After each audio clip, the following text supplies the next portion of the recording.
May frozen products na si Smoke Carvery, mga Kamarichef.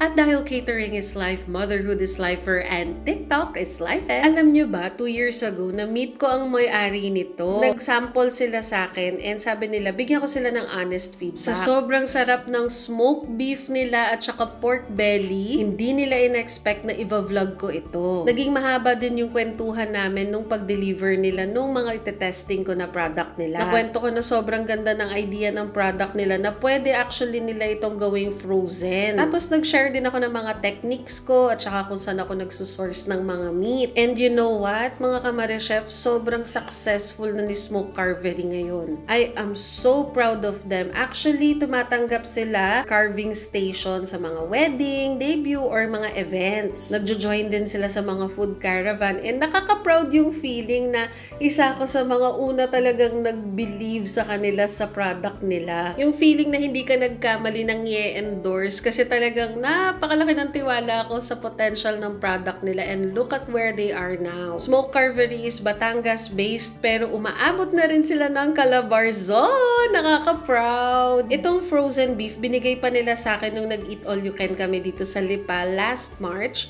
And mga Kamarichef, ngayon ko lang siya binuksan because I really wanted to test it out. And after like almost 4 months of waiting sa freezer, napakaganda pa rin ang quality niya mga Kamarichef. So, pwede siyang i-microwave, pwede siyang i-oven, or pwede mong ito tapos i-bake mo na lang. So, if you want to order or place a reservation, get in touch with them. And here is their contact number and their Facebook page. Ayun lang! Bye-bye!